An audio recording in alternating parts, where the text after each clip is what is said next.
Hello, everyone, and welcome back to the Sides of the Best Part podcast, where we talk about different college students and their different passion projects that don't relate to their major. And today we have with us Paul. Hi, I'm Paul Servary. I'm a sophomore and I'm a comm major, and I'm looking to get into music and cultures minor. Cool. So tell me about your project, Paul. So recently I've been recording music with Terrapin Record Label, and it's been part of a long project to learn bass and also learn guitar. Nice. So, what made you want to learn guitar in the first place? So it actually came up as coincidence because my brother had a bass that he only played for like a couple months with his friends, and I found it in his closet one day, and he had already moved out. So I picked it up and I tried to learn it, and I got a teacher, and the rest is, just history after that. That's nice because, when I was a kid, my dad bought a guitar and he never played it. And we were like, why do you own a guitar? And I wanted to learn guitar for such a long time, but I just never got around to it. So I think that that's really cool because learning an instrument is always a big thing, especially if you didn't do it as a kid. And then you have to sort of get on the learning curve and practice and put all the effort into it. So I think that's really cool. So I know you're a part of the songwriting part of the Terrapin Record Label, which is our record label club on campus. So what made you want to start getting into composition of music, not just learning how to play an instrument? So I saw at the meetings that not a lot of people were contributing to projects, and I just really wanted to bring everybody together.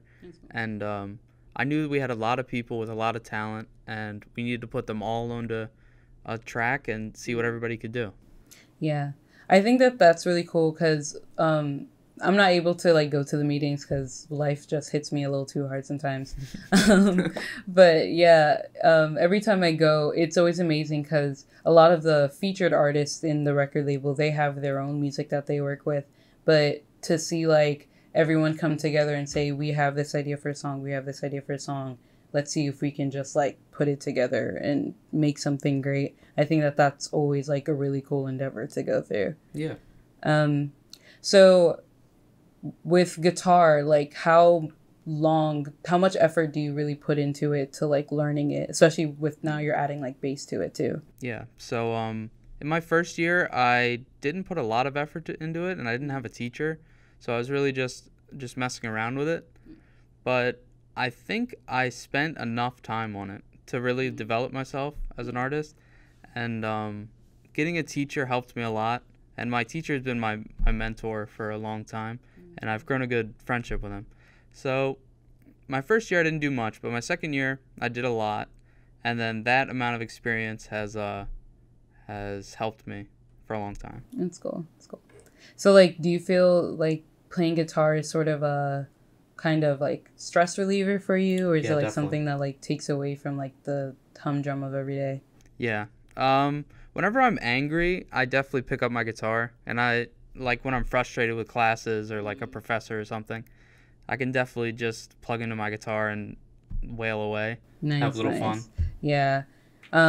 Some people on the podcast, their projects are this is a side hustle, or this is an actual business I've been doing, and that's not necessarily their major. And then we have other people who Caitlin, who's done crocheting, and that's sort of a stress reliever for her. So I think it's really cool to see the range of how some people, for them, their projects are this is something that I see myself doing as a career, is something I see myself doing as a serious project, versus this is something that while I'm in college working towards my career, it's I need this to keep me moving. I need this to keep me going.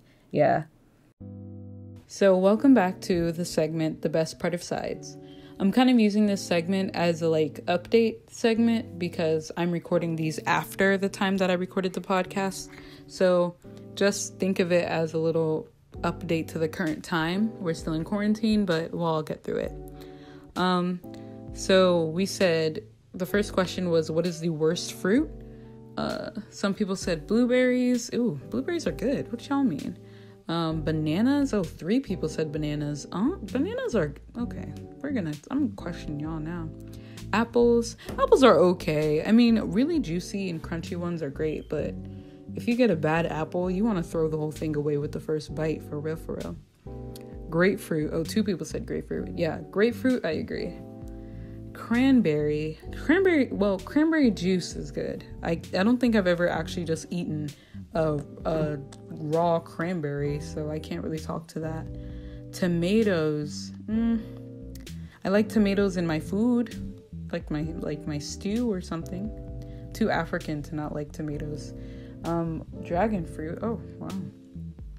So then I asked, what is your favorite fruit? So I got pineapple or mango. Taste. I see a lot of mango. Everyone who said mango, you guys have taste. Pear. How is a pear is your favorite fruit over an apple? Okay. Grapes, or I don't think much of grapes. I think grapes are okay. Oranges, nice. Strawberries and grapes. Strawberries are pretty good. Now, here's the thing. I've been arguing with someone, and he knows who he is. He keeps calling honeydew green cantaloupe. Now, there is no such thing as a green cantaloupe. If you see something that looks like a cantaloupe and it has a green flesh, it is a gallia melon. It is not a green cantaloupe. So those do not exist. So I'm not considering that a real reply. Someone else, though, said honeydew. So yes, I do acknowledge the honeydew melon as a great fruit. So then next I said hard or soft shell tortillas for tacos. Now I just have to say this. If you like hard shell tacos, I can't eat food with you. You already have such a limited volume to what you can eat with the tacos, and then it breaks when you eat it. So why don't you just eat nachos? You're making your life so much harder, you know? You could just have a soft tortilla taco. It will be warm. It can carry everything you put in it. You can put so much things in it. Your life is just so much better with a soft tortilla taco. So I don't know. If you like hard shell, we have to talk. So yeah, that's it for best part of sides, and back to the interview. Did you experience any times where you were like, learning guitar has been like hard, or like learning guitar has been like an endeavor, especially with how much time that you have to use to your major compared to how much time you have to like play guitar? Yeah, I started with bass, and bass is a whole different instrument than guitar. I mean, a lot of people say it's really similar, but you need a lot of different techniques to do either one. And so I learned on bass first, and it took me a long time to actually get acclimated to the guitar, like the 6-string guitar. Yeah. And yeah, even playing chords was really hard for me. Even after I thought I'd mastered bass, it took me a long time to be like proficient with guitar. Even play like normal songs like Wonderwall, you know, like any campfire chords. It was pretty difficult. So how'd you like push through like to motivate yourself to keep going even though you had like that difficulty? I had a lot of mentors, you know. I had my bass teacher who was also a guitarist. He's mainly a guitarist. So I always wanted to be like him. And I always had, you know, I watched guitarists on YouTube and stuff. So I had mentors I wanted to be, and I had songs that I listened to that I wanted to play. So, you know, I just persevered and tried to make it work. Nice. Pushing, I think like motivating yourself is always the hardest thing, especially once you like start doing something and you're like, wow, like I'm not as great at this the moment I picked it up. So you really have to like find something to keep you going. I like that you sort of saw yourself in people that you wanted to be like.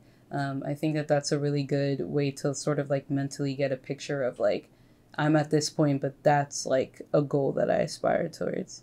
Yeah.